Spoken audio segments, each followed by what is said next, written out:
Welcome to the Historian's Eye podcast for Jackson Spielvogel's Western Civ textbook, 10th edition. Chapter 5, The Roman Republic. Italy, less mountainous and more fertile than Greece, almost bisects the Mediterranean, and was thus positioned to dominate the inland sea, and under Rome it did so.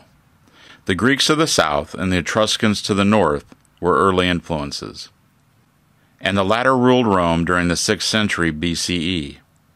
In 509 BCE, the Romans expelled the Etruscans, establishing a republic. There were various magistrates, with 2 consuls at the apex. The Senate of 300 was not formally a legislature, but its advice came to have the force of law. The several assemblies were dominated by the few rich. Rome was a republic, but one ruled by an aristocratic oligarchy rather than an elected one. Roman citizens were divided into 2 groups or orders, the few patricians and the many plebeians. At the beginning of the republic, the former had the power, but from the early 5th century BCE, the 2 orders struggled with each other. Over time, through the Roman genius for political compromise, the plebeians gained influence, including a plebeian assembly, the right to become magistrates, and intermarriage. But most of the advantages went to the richer plebeians. Rome also struggled with its neighbors, but not so peacefully.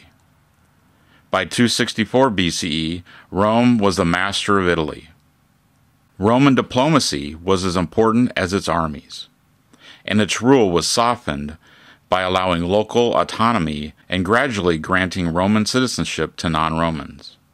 The next challenge was Carthage and its empire in Africa and Spain. 3 wars were fought, the Punic Wars. The first from 264 to 241, the second from 218 to 202, and the third from 149 to 146 BCE, with Rome the victor. In the east, Rome conquered Macedonia in 148 BCE, taking over Greece. As the text states, there was no imperial master plan. Rome's empire resulted from the combination of factors, including sheer opportunism. The increasingly larger Roman army played a major and continuous role in Rome's expanding empire. Religion and law permeated Roman life, as it did in Greece. Ritual was at the focus of religion, for ritual established the correct relationship with the gods, both for individuals and for the state. Families and households also had their own cults. Roman law was among its most enduring accomplishments. The early laws, written in the 12 tables, were the civil law for the Romans. As the Republic expanded, a new body of law developed, the law of nations, for Romans and non-Romans alike. Finally, a system of natural law emerged, based upon reason and universal divine law.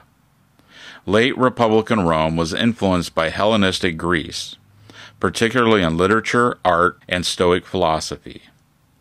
In the 2nd century, the conservatives and traditional values of Rome declined as influence and individualism increased. And from 133 BCE to 31 BCE, the Republic was in crisis. There was factional struggles within the governing oligarchy. The small farmer class, the backbone of Rome's armies, had largely lost their lands to the wealthy as a result of Rome's imperial ventures. Attempts were made to solve the problem of corrupted values and lack of an army by demanding lands be restored to the ex-farmers, recruiting an army by promising land to the landless, and dictatorship, but Roman blood was shed in the process. In 60 BCE, Pompey, Crassus, and Julius Caesar, the first triumvirate, seized power. Caesar conquered Gaul, which is most of modern France, during the 50s BCE, thus becoming a threat to Pompey and the Senate. War led to the defeat of the Senate and the death of Pompey. Caesar became dictator, and thus alienating the Senate oligarchy, who murdered him on March 15, 44 BCE. Mark Antony, Caesar's chief associate, and Caesar's young adopted heir Octavian, then formed an alliance, but Antony's relationship with the Egyptian ruler, Cleopatra, contributed to the breaking of the pact.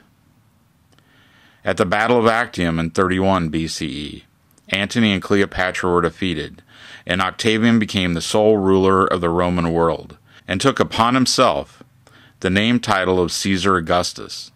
The Republic had come to an end, although by that time the union of Greek and Roman culture into a truly Greco-Roman civilization was largely complete.